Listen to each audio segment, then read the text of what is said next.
بسم الله والحمد لله والصلاة والسلام على محمد بن عبد الله وعلى آله وصحبه أجمعين. رب اشرح لي صدري ويسر لي أمري واحلل عقدة من لساني يفقه قولي. إن شاء الله دلوقتي بنكمل في شرح الجرامر لطلبة أولى ثانوي، وهناخد الوحدة رقم 12 والوحدة الأخيرة عندنا في المنهج. القاعدة بتاعتنا النهاردة يعني قاعدة في منتهى السهولة واللذاذة اللي في الدنيا، وما فيهاش كلام كتير وما فيهاش رغي كتير. تمام، فعايزك تركز كويس قوي تسمع الفيديو للنهاية عشان تقدر بإذن الله ان انت تطلع بأكبر قدر من الاستفادة. في القاعدة دي طبعا هنتكلم عن الاستنتاج في المضارع والاستنتاج في الماضي. تمام، نتكلم عن الاستنتاج في المضارع ونعرف صيغه، ونتكلم عن الاستنتاج في الماضي ونعرف صيغه. تمام، نركز في الصيغة اللي قدامي دي. الصيغة اللي قدامي دي اسمها must والمصدر. اسمها ايه؟ must والمصدر. بتستخدم لعمل استنتاج مثبت في المضارع، لابد او اكيد او انه كذا او يفعل كذا، والكلمات اللي بتيجي معاها I'm sure يعني انا متأكد، او certain يعني بالتأكيد، definitely بالتأكيد، او I think يعني انا بعتقد. تمام، ف must والمصدر بتستخدم للاستنتاج. مثلا انا شفت ولد فرحان. شفت ولد ايه؟ فرحان. فانا بقول هو اكيد نجح في الامتحان، ما هو فرحان. تمام، على عكس مثلا لو شفت ولد حزين، فانا هقول هو اكيد فشل في الامتحان، او مثلا هو اكيد الفريق بتاعه خسر مباراة فعشان كده هو زعلان. تمام، فانا بتكلم في استنتاج. الاستنتاج بالنسبة لي بستخدم فيه must والمصدر. يبقى العمل الاستنتاج بستخدم must والمصدر. ماشي. نشوف الأمثلة. he has 3 cars. هو عنده 3 سيارات، 3 عربيات وفيلا. he must be rich يعني واحد عنده 3 عربيات وفيلا أكيد غني.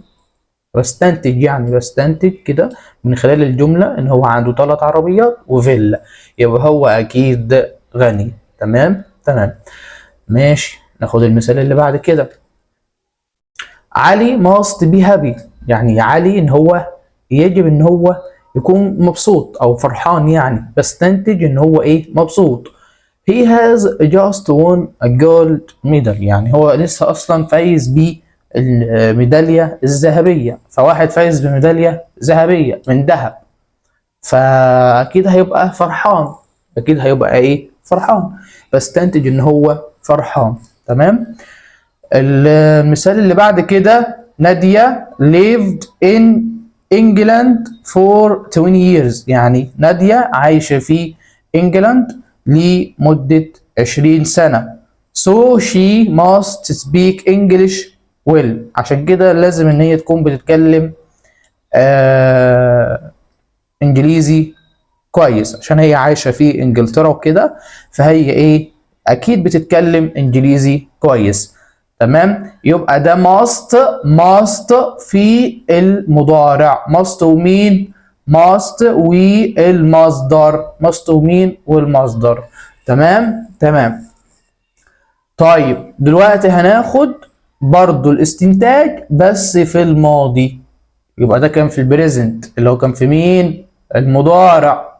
وده هيكون في الماضي اهو. صيغة الاستنتاج في الماضي must have must have والبي بي. استخدم لعمل استنتاج مثبت برضو، ما هي مثبتة، يبقى الاستنتاج هيكون مثبت في الماضي، وبمعنى لابد او اكيد انه كان كذا. الاستنتاج بالنسبة لي يكون في الماضي. منا looks very happy. منا بتبدو ان هي ايه؟ سعيدة جدا. she must have passed her exams. ده هي اكيد نجحت في امتحاناتها، فهي طبعا هي نجحت في الامتحانات. تمام، نجحت في الامتحانات والنتيجة باينة عليها دلوقتي ان هي دلوقتي ايه؟ مبسوطة مش متنكدة. تمام، يبقى هي ايه؟ اكيد نجحت في امتحاناتها. تمام، يبقى must have والبي بي. must have والبي بي. It must have been cold there. There is snow on the ground في الفوتو. It must have been cold. ده أكيد في الدنيا برد هناك عشان ظاهر ثلج في الأرضية في الصورة. يعني مثلا حد متصور كده في مثلا في أوروبا وكده، فالصورة إيه جايبة معاه ثلج، فأنا أكيد بقول أكيد الجو هناك برد، تمام. ليه؟ علشان طبعا هو في ثلج في الصورة، فmust have والبيبي الجزئية اللي بعد كده هنتكلم فيها عن كانت والمصدر. برضو ده استنتاج في المضارع، بس هنا الصيغة منفية، تستخدم لعمل استنتاج منفي في المضارع. لا يمكن أو مستحيل أنه كذا أو يفعل كذا، برضو بتيجي مع I'm sure أو certain أو definitely أو I think. تمام. He has 3 cars and a villa. هو عنده 3 سيارات وفيلا، يبقى he can't be poor. ده مستحيل يكون فقير. تمام. فأنا عندي هنا can't والمصدر. والمصدر طبعا هي إيه؟ منفية.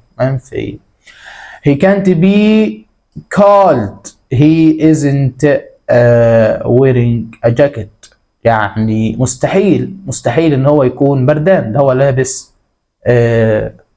جاكيت. تمام. او لحظة كده، he can't be cold يعني هو مش ممكن يكون بردان. المفروض هنا he is wearing a jacket، يعني هو لابس جاكيت. تمام. فدي هنا ايه؟ خطأ، يعني النفي ده زيادة. تمام. نصلحها عادي. he is wearing a jacket. هو لابس ايه؟ جاكيت. تمام. فلابس الجاكيت، فالجاكيت مدفيه، فانا بقول مستحيل يكون بردان، ده هو لابس جاكيت. تمام. فهنا كانت والمصدر. طيب كانت have والبي استنتاج منفي في الماضي. لا يمكن أو مستحيل أنه كان كذا أو فعل كذا. Here is his mobile. He can't have left it in his room. الموبايل هناك أهو. يعني مستحيل ان هو يكون سابه في الغرفة. مثلا في موبايل انا شايفه قدامي على الترابيزة وصاحبه بيدور عليه او كده، فانا بقول له ايه؟ الموبايل قدامك اهو على الترابيزة، مستحيل ان انت تكون سبته في الاوضة، انا شايفه قدامي اصلا على الترابيزة. تمام. فهنا طبعا استنتاج منفي في الماضي، بستخدم can't have والبي. they can't have had lunch. their food is في الفريج. هو مستحيل ان هم يكونوا اكلوا الاكل. تمام. الفود بتاعهم في التلاجة، يعني مستحيل ان هم يكونوا اكلوا الاكل ده او الطعام، يعني علشان اللانش بتاعهم اصلا في التلاجة. فده برضو ايه؟ استنتاج في الماضي. كانت هاف والبي. كانت هاف والبي من هاف اسمها هاد. تمام. كانت هاف والبي من هاف اسمها هاد. تمام. might والمصدر هنا بقى بتعبر عن احتمال او استنتاج حدوث شيء في المضارع او المستقبل، ولكن غير مؤكد جدا. يعني ممكن وممكن لا. طب might have نفس الفكرة، ممكن وممكن لا، بس في الماضي. الفرق اصلا بين اليمين والشمال ان هي الصيغ بتستخدم في نفس الاستخدام، بس الصيغ اللي هنا كلها في المضارع والمستقبل، والصيغ اللي هنا في الماضي. واخد بالك معايا؟ تمام. احمد might travel abroad but I don't think so. احمد ممكن يسافر بره مصر، ولكن انا لا اعتقد ذلك. انا بقول ممكن يسافر، ممكن ما يسافرش. تمام. فانا عندي كلمة might والمصدر اللي هو استنتاج او احتمال حدوث شيء في المضارع او في المستقبل. I don't know why he doesn't look happy. He might feel انا يعني مش عارف هو ايه ماله كده، هو مش فرحان، لا يبدو ان هو سعيد. ممكن يكون مريض، ممكن يكون مريض. وبرضه ممكن يكون مثلا سبب حزنه شيء اخر، ان مثلا الفريق بتاعه خسر مثلا. فانا بقول ممكن استنتاج بس مش مؤكد، مش مؤكد. تمام. التورست اللي هو السائح، تورست يعني سائح، ترجم. might be American because he has an English guide book. تمام. فأنا بقول إن السائح ده ممكن يكون أمريكي، ممكن يكون أمريكي بسبب إن هو معاه English guide book، يعني حاجة كده زي إيه، كتاب أمريكي يعني، أو كتاب إرشاد أمريكي. تمام. كتاب إرشاد الإنجليزي يعني. تمام. فبقول ممكن يكون إيه من أمريكا يعني وكده. تمام. هنا might be ممكن.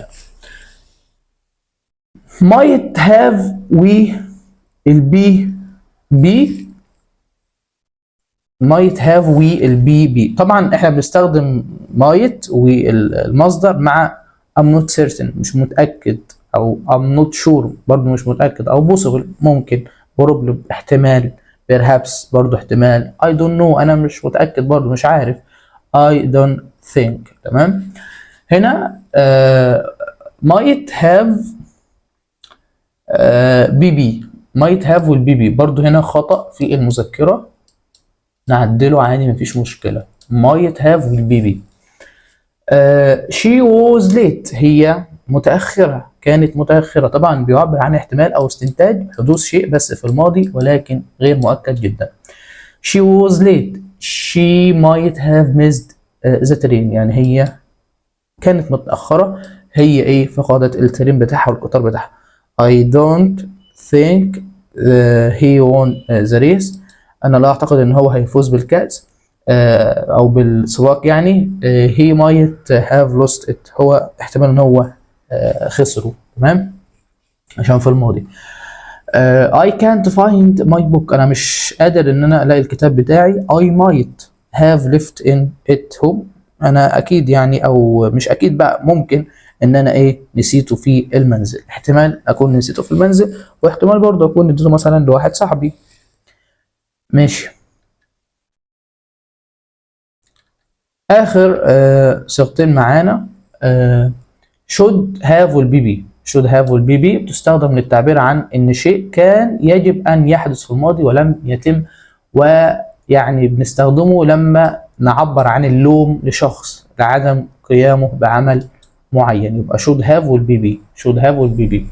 you missed the start of the show you should have arrived earlier، يعني أنا في مكان معين أو في مؤتمر معين أو في فيلم معين أو في مسرح معين أيا كان يعني. فأنا بقول له أنت ضيعت بداية العرض، يعني كان المفروض تيجي بدري شوية. فأنا بلومه، كان المفروض إيه تيجي بدري شوية، مثلا في حفلة وواحد مثلا جه في نص الحفلة، أو مثلا جه بعد ما الحفلة خلصت. فبقول له أنت بتعمل إيه؟ المفروض كنت جيت بدري، أنت المفروض كنت جيت بدري، أنت جيت متأخر ليه؟ تمام؟ فهنا انت ضيعت بدايه العرض، المفروض كنت جيت بدري. فهنا ايه should have والبي بي اهو، should have والبي بي. I'm sorry، انا اسف. I ought to have come on time، انا المفروض كنت اجي في الوقت بتاعي مظبوط، معنى كده ان انا ما جيتش. تمام. يبقى should have والبي بي، ممكن برضو ought to وهاف والبي بي، يعني ممكن استخدم should have والبي بي، ممكن برضو ought to وهاف والبي بي، دي او دي عادي.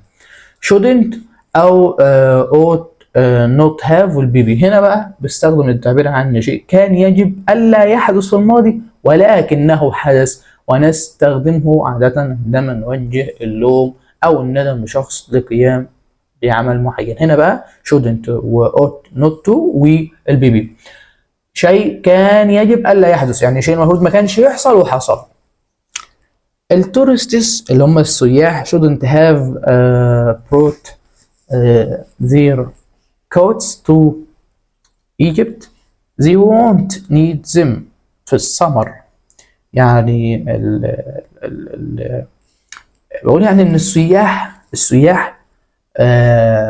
مش لازم ان هم يجيبوا الكوتس بتاعتهم، يعني الجواكت التقيله دي او المعطف، بيسموه ايه المعطف. تمام، انت جايبينهم ليه اصلا وانتوا اصلا في الصيف؟ احنا هنهزر. تمام، فانا بقول ان السياح دول ما كانش يجب عليهم ان هم يجيبوا ايه المعطف بتاعهم او الجواكت بتاعتهم لمصر، هم مش هيحتاجوها في الصيف بس هم جابوها. فهنا شيء المفروض ما كانش يحصل بس حصل عادي. تمام، يبقى شيء كان يجب الا يحدث المفروض ما كانش يحصل بس حدث، ما فيش مشكله يعني. فنستخدمه عادة عندما نوجه اللوم أو الندم. أهو shouldn't have will be shouldn't have will be.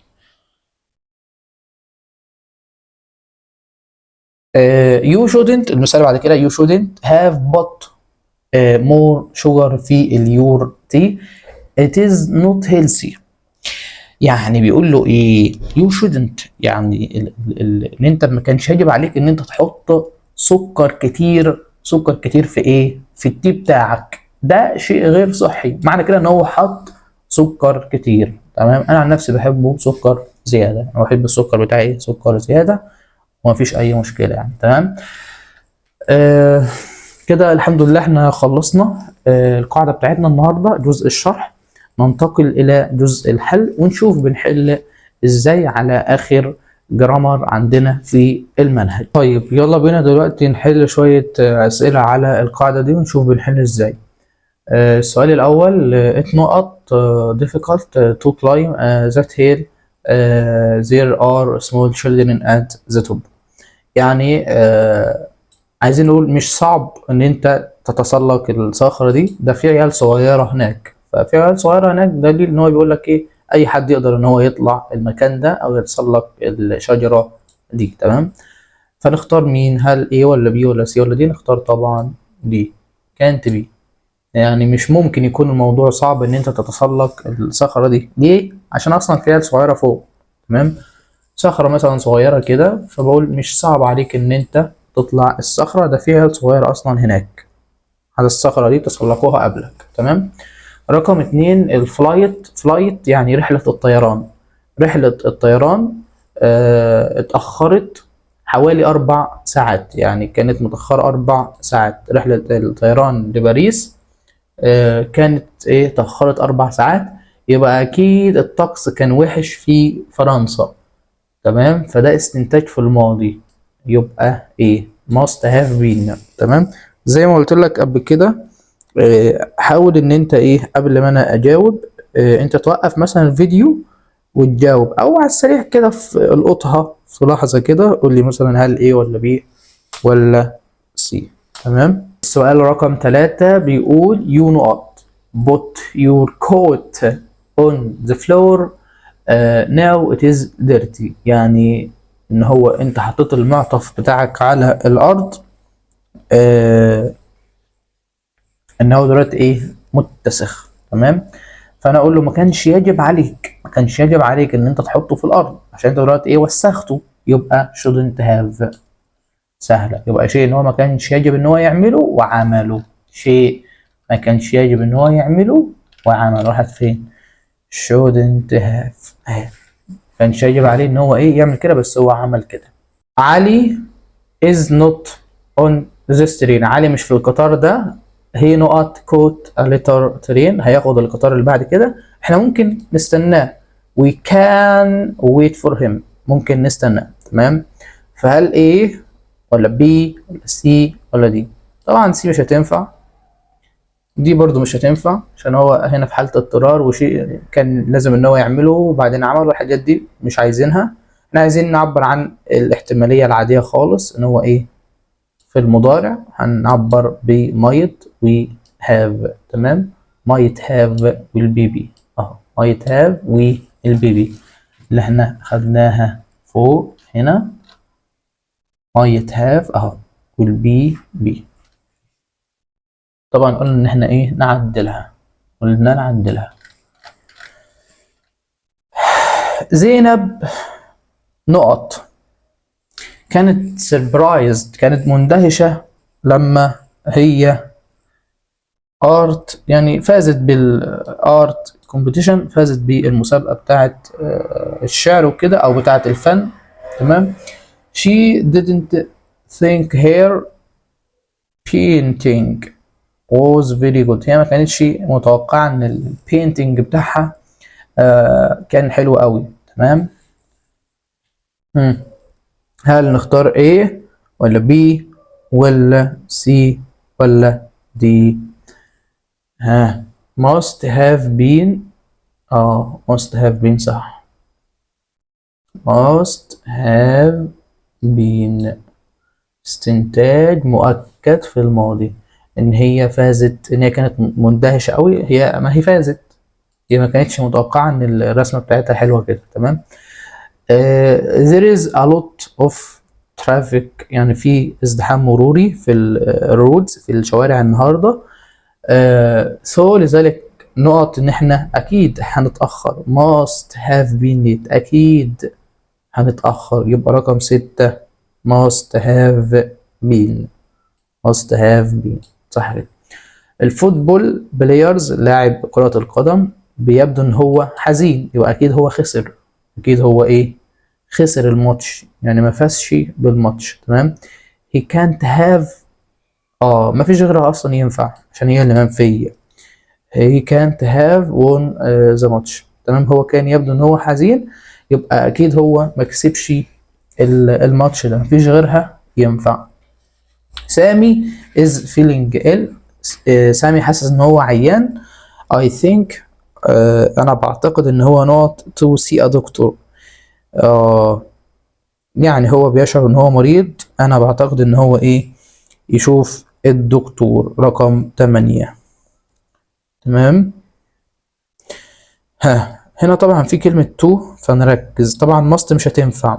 نركز يا جماعة في السياق. احنا بنقول must والمصدر دي هنا مصدر، لا. طب كان برضو مش هتنفع. هنا مفيش غير واحدة بس، ought to. تمام. ought to. تمام. كان المفروض ان هو ايه؟ يشوف الدكتور.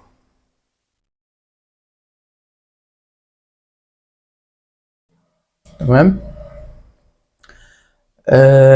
this temple not be important. It is visited by hundreds of. السؤال رقم 9. this temple، التمثال ده يعني او المعبد ده، التمبل. تمام. مهم قوي عشان اتزار عن طريق يعني الهندردز، يعني الناس كتير قوي كل يوم، مئات الناس كل يوم. تمام. هل نختار A ولا B ولا C في رقم 9؟ طبعا يعني خلاص ماست مهم قوي. تمام. بس كده يعني. حلوا بقى انتوا بقى الامثله دي. زي ما انتوا شايفين يعني الامثله سهله وبسيطه، ما فيهاش اي مشكله على الاطلاق. كل مطلوب مني بس ان انا احفظ الصيغه بشكل كويس، اكتبهم قدامي كده في نص صفحه كده. ماست مش عارف، وماست هاف والبي بي وماست والمصدر والكلام ده كله، وابدا ان انا احل التدريبات دي كلها، وهنلاقي الامور سهله وبسيطه باذن الله. تمام. انا يعني مش هقدر ان انا احل كل التدريبات دي عشان يعني نوفر الوقت لشرح اجزاء تانية مهمه. حلوا، وان شاء الله ننزل لكم الحل برضو اللي حابب ان هو يتاكد من الحل بتاعه. دي كانت اخر محاضره معانا في محاضرات الجرامر. وفي النهايه دمتم في امان الله وحفظه.